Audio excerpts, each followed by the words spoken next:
Just তিনটা জিনিস একটু খেয়াল রাখেন, যাই করেন আপনারা। তিনটা জিনিস।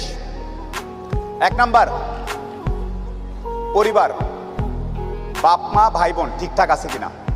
প্রতিদিন একবার হইলে যোগাযোগ করেন, একবার হইলেও কথা বলেন। পরিবার।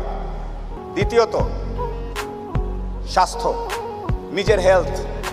স্বাস্থ্য ঠিক না থাকলে পৃথিবীর কোনো কিছু ভাল লাগবে না। 3 নাম্বার একটা জিনিস বলতে চাই, বন্ধুত্ব। এমন কিছু বন্ধু থাকা লাগবে, রাত 2টার সময় মইরা গেছেন, বাইরে বৃষ্টি হচ্ছে, আপনার খবর পাওয়ার পরে সে ওখান থেকে ছুটে চলে আসবে। আর বাকি বন্ধু যাদেরকে বন্ধু মনে করতেছেন, সে ভাবে মইরেই তো গেছে, এখন তো বৃষ্টি হচ্ছে, গিয়া কি হবে, কালকে সকালে যাব। এই গ্রুপ থেকে দূরে থাকতে হবে। যেই বন্ধুগুলা বলবে যে বৃষ্টি টিষ্টি কিচ্ছু বুঝি না, ও সমস্যায় আছে, এখনই যাব, এইরকম একটা গ্রুপ খুঁজে বের করবেন। আপনার জীবনে আর কিছু চাওয়ার নাই। পরিবার, স্বাস্থ্য আর এরকম কিছু ফ্রেন্ডস আছে, আপনি অলরেডি সুপার সাকসেসফুল। পৃথিবীর সর্বোচ্চ ধনী ব্যক্তির থেকেও আপনি সাকসেসফুল। সো এই তিনটা জিনিস highly you have to maintain, you have to actually maintain this 3 things. বাস, আর কিচ্ছু চাওয়ার দরকার নেই। আপনি যখন একটু ভালো হওয়া শুরু করবেন ব্যবসাপাতি করে, সবার প্রথম ধাক্কাটা খাবেন খুব কাছের মানুষজনের কাছ থেকে এবং আত্মীয় স্বজনের কাছ থেকে। তারা পছন্দ করবে না, যে আপনি ভালো করতেছেন।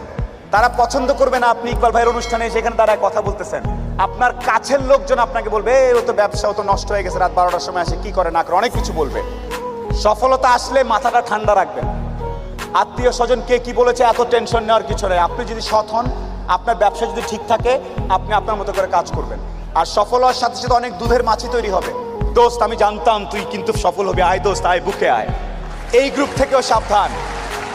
ট্রাস্ট মি, পই করে হিসাব রাখতে হবে যে আপনার দুঃসময়ে কে ছিল না। পই করে হিসাব রাখবেন, ডায়েরিতে দরকার লাগে লিখে রাখবেন যে কখন চারানা চেয়েছিলাম, একটা সাপোর্ট চেয়েছিলাম, কে দেয় নাই আর কে দিয়েছে। যারা দিয়েছে তাদেরকে মাথায় তুলে রাখবেন, আর যারা দেয় নাই তাদেরকেও কাছে রাখবেন। Because you must keep your enemies closure.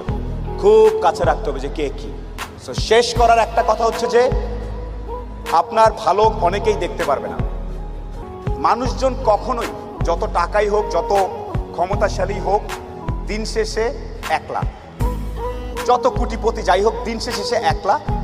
দিন শেষে তার নিজের কাছে নিজের আনন্দ না থাকলে কোনো লাভ নেই। আর আরেকটা কথা বলি, আপনি হয়তো যাচ্ছেন এলাকার সামনে দিয়ে, বিশাল 3 তলা বাড়ি, আপনার মনে হচ্ছে ওই লোকটা মনে সবচেয়ে ভালো আছে। কথাটা মিথ্যা।